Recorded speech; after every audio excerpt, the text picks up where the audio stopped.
The machine doesn't sleep. But the man inside the machine? He almost didn't survive it. There's a version of success no one talks about. The version where you're winning everything on the outside and quietly collapsing on the inside. Where the board meetings go perfectly, the rockets launch on schedule, and you go home to an empty room and stare at the ceiling until 4 and wondering why none of it feels like enough. I built empires while forgetting to eat. I answered emails at 2 in the morning from a bathroom floor because my body finally gave out, but my mind refused to. Everyone called it dedication. I called it the only way I knew how to exist. You want to know what burnout actually feels like? It doesn't feel like exhaustion. Exhaustion is something you can sleep off. Burnout feels like being hollow, like you're operating the controls of a machine that used to be you, watching yourself function from somewhere far away. There was a night, I won't tell you which one, but you'd recognize the timeline, where I sat in a factory I'd built with everything I had, surrounded by people who believed in me, and I felt absolutely nothing. Not pride, not fear. Nothing. Just the low hum of machinery, and the quiet terror of a man who had pushed so far past his limits that he'd lost track of where he began. Here's the question I need you to sit with. What are you willing to destroy in yourself to build what you want? Because I have the answer. And it's not what anyone told me it would be. People talk about the price of success like it's something you pay once. Like there's a transaction, you sacrifice your weekends for a decade, you skip the vacations, you cancel the birthday dinners, and then one day, you cross some invisible threshold and the machine rewards you. You get the company, the valuation, the cover story, and then you rest. That's not how it works. That's never how it works. The price of obsession isn't a single payment, it's a subscription. And you don't realize you've been paying it until you look in the mirror one morning and don't recognize the person looking back. I used to eat standing up, not because I was busy, though I was, always, but because sitting down to a meal felt like an admission. Like taking up space for something as biological as hunger was somehow a defeat.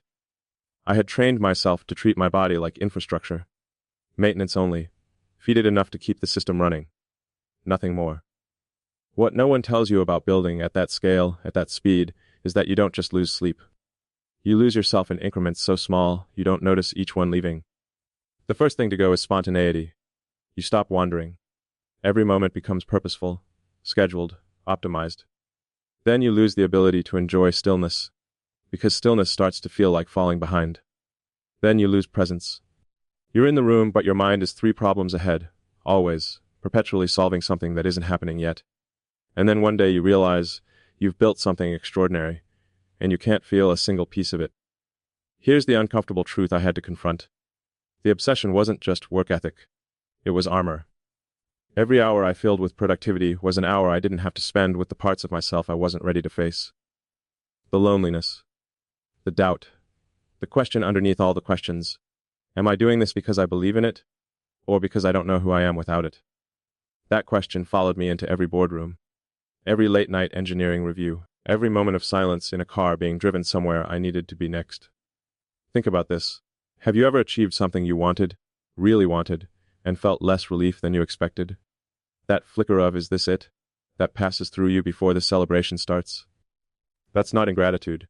That's the hollow empire announcing itself. The empire expands. The man inside it contracts. What I didn't understand then, what I've had to learn in ways that weren't gentle, is that drive without integration doesn't build you. It depletes you. You become efficient at the cost of being whole. You optimize your life until there's no life left to optimize. And the darkest irony is that the world rewards this. The world looks at a man running on 4 hours of sleep and 3 espressos and calls it discipline, calls it hunger, calls it the kind of rare, almost mythological commitment that builds things others only dream about. No one in that room is asking, but what is it doing to him? I'm asking you that now. What is it doing to you? Because somewhere in the drive to build, to matter, to create, to prove something to someone or to yourself, there's a version of you that's being quietly overwritten. Not destroyed dramatically, not breaking visibly, just slowly replaced by a more functional, less human version of yourself. The hollow empire is real. And it's built, brick by brick, out of every moment you chose the mission over the man. That's not a condemnation. I'm not telling you to stop. I'm telling you to see it clearly for what it is. Because the moment you can name what's happening to you is the moment you have a choice about it. And for a long time I couldn't name it. I thought the emptiness was just the next problem to solve. I thought if I built bigger, moved faster, launched something more impossible, the feeling would fill in. That the achievement would eventually catch up to the void. It never does. The empire grows. The hollow space inside it grows with it. And one night, a night I'll tell you about, I stopped running long enough to feel exactly how empty I had made myself. And that night changed the direction of everything that came after. But that's not this moment. This moment is about recognition. About the honest accounting every builder eventually has to face. How much of yourself have you already spent? There's a specific kind of silence at 3 a.m. that I don't think most people experience. It's not peaceful. It's not the soft quiet of a house at rest. It's the silence that exists when the last message has been sent, the last fire has been put out, and the system that keeps everything running finally, for one unguarded moment, has nothing left to process. That silence is where the body speaks. I was in a building I owned, surrounded by machinery I had designed, running a company that the world had decided mattered. And I was sitting on a cold tile floor because my legs had made a decision my mind hadn't approved yet. This is what no one talks about when they celebrate the work. They talk about the launches and the milestones and the improbable things made possible by sheer force of will. They don't talk about the floor. They don't talk about the specific quality of alone you feel when your body finally, quietly, without drama or announcement, simply refuses to continue. I hadn't slept, not really slept, in ways that would concern you if I told you the actual number. I had been running on a combination of stimulants, adrenaline, and a deep, almost irrational belief that stopping was more dangerous than continuing. That the moment I let go, even for a night, something irreplaceable would be lost. That belief is one of the most destructive fictions ambitious people tell themselves. Your body is not optional. It is not a resource to be extracted. It is the only physical object in the universe that cannot be replaced, upgraded, or rebuilt from parts. And when it fails, not if, when. It doesn't care about your timeline. It doesn't care what's launching next week. It doesn't negotiate. It just stops. And here's what I felt in that moment, sitting on that floor. When the machine finally won the argument my willpower had been losing for months, I felt something that took me a long time to name correctly. It wasn't defeat. It wasn't failure. It was relief. That small, shameful, terrifying relief of a person who has been holding something up for so long that they'd forgotten what it felt like not to be straining. And in that moment of physical collapse, there was something almost like rest. Not good rest. Not healing rest. The rest of a system that has simply run out of the energy to keep pretending. When is the last time you stopped because you chose to, not because your body forced you to? Because there's a difference between discipline and dissociation, and a lot of what we celebrate as the former is actually the latter. We've learned to override our own signals so thoroughly, so habitually, that we've stopped recognizing them as signals at all. Hunger is a distraction. Tiredness is weakness. Loneliness is something to be scheduled around. Every natural human response gets filed under inefficiency and deferred until after the next milestone, and then the one after that, forever, until the floor. The uncomfortable truth I had to accept that night, the one I'm handing to you now because I wish someone had handed it to me earlier, is that the breaking point is not a failure of character. It is a natural consequence of treating yourself like a machine while also being a person. You can't subtract the person and keep the results. What broke that night wasn't my ambition. My ambition was fine. What broke was the illusion I had built, the one that said if I just pushed hard enough, long enough, I could outrun the biological reality of what I am. I am not a system. I am not infrastructure. I am not a function to be optimized. And on that floor, for the first time in longer than I could track, I stopped performing that lie. The world won't pause for your recovery. I know that. The deadlines don't soften because you're spent. The investors don't care that your body made a unilateral decision at 3 a.m. The machine keeps asking for input regardless of what's happening to the operator. But here is what I learned in the weeks that followed. Slowly, reluctantly, in the only way I seem to be capable of learning anything. The machine performs better when the operator is intact. Not just functional. Not just technically operational. Intact. There's a version of you that exists on the other side of honest rest. And it is more capable than the version you've been running into the ground. I didn't believe that yet. Not fully. But the floor had started a conversation I couldn't unhear. And the conversation was just beginning. Everyone warned me about exhaustion. No one warned me about the other thing. Exhaustion I could have handled. Exhaustion has a texture to it. Weight. Heaviness. The specific drag of a body that needs sleep. Exhaustion is something you can point to. Something you can treat. You sleep. You recover. You return. What I experienced wasn't exhaustion. It was something quieter and far more disturbing. It was the gradual disappearance of the experience of my own life. I remember standing in a facility I had spent years building, a place that represented something genuinely unprecedented in what human beings had decided was possible, and watching the people around me react with awe, and I felt lag. Like the emotion was supposed to be arriving, but it was stuck somewhere in transit. Like I was watching a moment I should have felt through frosted glass. That's what burnout actually is. Not tiredness, not stress, not even the absence of motivation, though that goes too. It's a disconnection from the signal. The wire between you and your own experience gets corroded, slowly, by sustained overload, and one day you realize you're living life on manual override. The autopilot is running. The lights are on. The words are coming out of your mouth in the right order, in the right meetings, with the right expressions attached to them. But the person who is supposed to inhabit the experience isn't there. Not fully. Not the way they used to be. That is terrifying in a way that doesn't announce itself loudly. It sneaks in. It looks from the outside like composure. People around you actually think you're functioning better, calmer, more controlled, less reactive. They interpret the flatness as stability. They're reading the absence of emotion as the presence of mastery. And you're standing there, looking out from behind your own eyes, thinking, I don't know how to come back from here. Have you ever been in a room full of people who care about you and felt completely, inexplicably alone? Not sad, not angry, just absent. Like you exist in a slightly different dimension than everyone else, separated by something transparent but impenetrable. That's the hollow at its worst. That's burnout stripped of the dramatic imagery, no collapse, no visible breakdown, just a person going through the motions of a life they've stopped fully inhabiting. I had built everything I set out to build. The external architecture of my life was, by almost any objective measure, extraordinary, and the internal experience of it had become almost entirely inaccessible. Here's the uncomfortable truth. The very traits that made me capable of building at scale were the same traits that made me capable of burning out beyond recognition. The relentlessness, the threshold for discomfort, the ability to override biological signals. These are not separate from the damage. They are the same mechanism. The same gear that drives you to achieve is the gear that drives you past the point of feeling.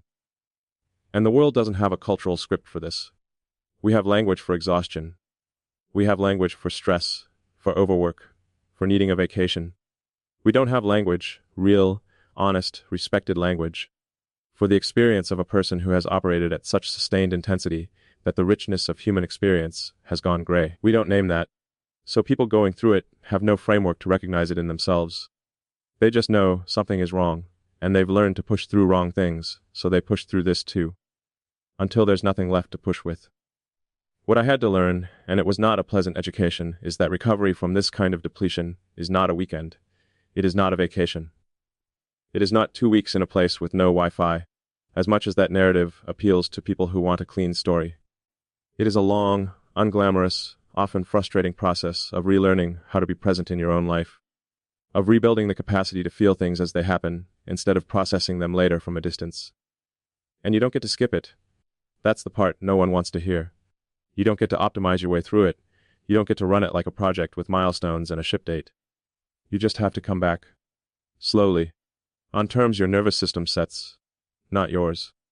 I was not good at this. I am still not fully good at this. But I'm further than I was. And the distance between who I was on that factory floor and who I am now tells me something I want to leave with you before we go deeper. You can come back from hollow. But you have to first admit that you're there. I want to take you somewhere specific. Not a metaphor. Not a composite. A real night. A real room. A real person, standing at the edge of everything he built, and feeling the specific, undeniable absence of the thing that was supposed to make it matter. It was late. The kind of late that doesn't have a name yet, past midnight, but not yet toward dawn, that uncharted territory between one day's failure and the next day's demand. The facility was running. The systems were nominal. The people who believed in what we were building had gone home hours ago, and I was still there because going home meant being alone in a different kind of room, and somehow this room, full of machinery and purpose and the low hum of something being built, felt less empty. That tells you everything, if you let it. I walked through the floor, I looked at what we had made, and I tried, genuinely tried, to feel something that matched the scale of it. Nothing came. Not pride. Not relief. Not the satisfaction of a man who has made something that didn't exist before he decided it would. Not even the restless forward pull of what comes next, which had always been my default state, Always the thing that got me out of bed and kept me in the building. Just absence. Quiet. Operational. Absence. Do you know what it's like to be surrounded by proof that you matter, proof that you worked and sacrificed and drove yourself and the people around you past every comfortable limit, and to feel nothing in response to it? Not depression. Not numbness exactly. More like the emotional equivalent of a room where all the furniture is there but the lights are off. I had achieved the thing. The actual thing. Not a stepping stone, not a checkpoint. The thing I had organized years of my life around making real. And I was standing in the middle of it, feeling like a stranger. Here's what I've come to understand about that night. It wasn't a failure moment. It was a consequence moment. The body and mind don't run simultaneous ledgers. They keep a single account, and when you've been withdrawing for long enough, the balance eventually reflects the truth. I had spent everything getting here. The feeling was the receipt. Have you ever worked towards something so hard, for so long, that when you finally reached it, you couldn't figure out where you had gone in the process? Because that's what I was facing. Not a business problem, not a technical problem, not even a health problem, though it was all of those things too.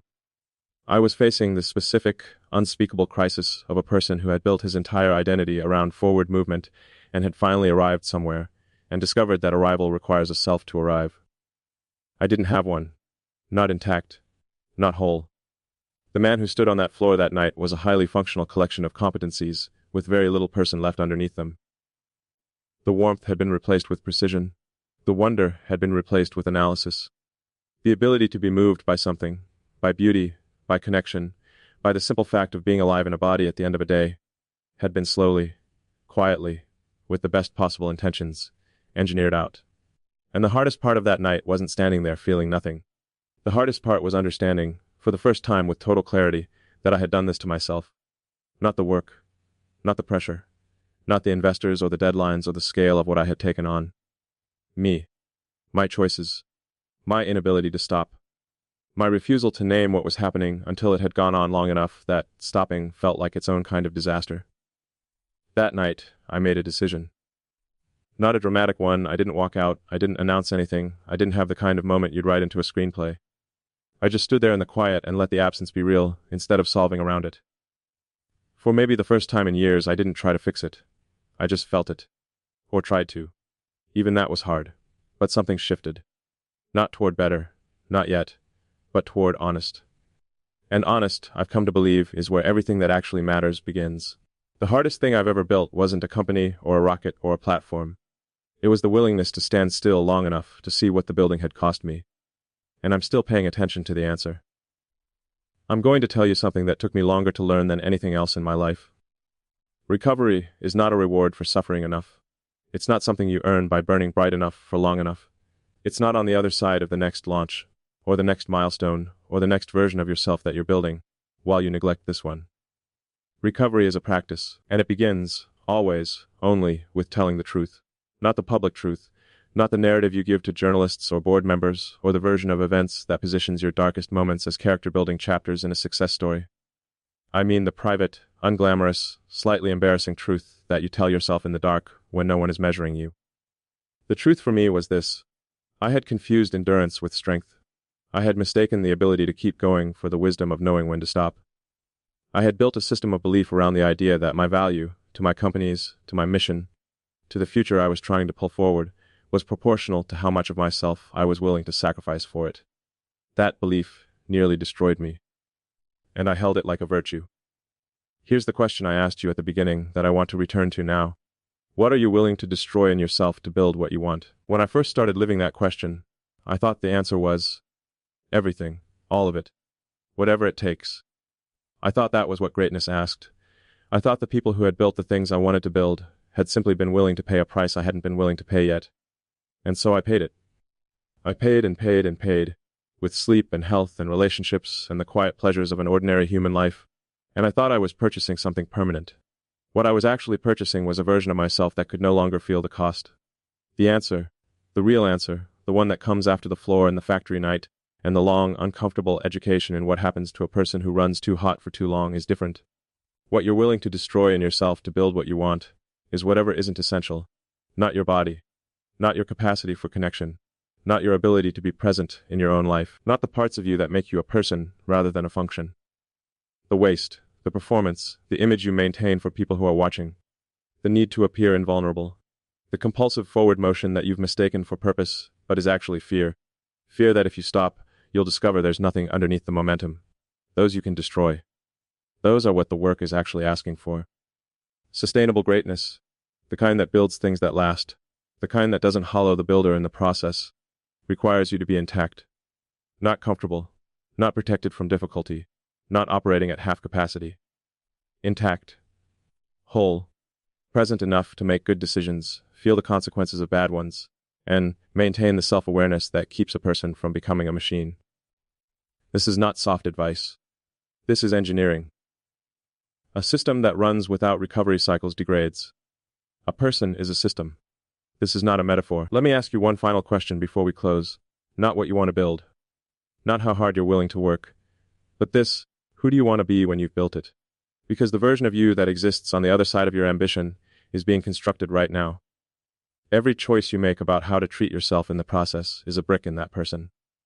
Every time you override a real need in service of a manufactured urgency, you're building a version of yourself that knows less and less how to exist outside of urgency. And one day, you'll look around, maybe in a room full of people who admire what you've made, maybe on a cold floor at 3 a.m., maybe in the middle of something you once dreamed about standing inside, and you'll ask the only question that actually matters. Is the person I've become someone I would have chosen to be? I had to answer that question. The answer changed everything about what I chose to build next, and how. The sleepless nights didn't end. The pressure didn't go away. The scale of the mission didn't shrink to fit my comfort. But I stopped pretending I was invulnerable to the cost of it. And that small, quiet, unglamorous shift, that decision to stop lying to myself about what I needed, turned out to be the most important architectural decision I ever made. Not for the companies, for the person.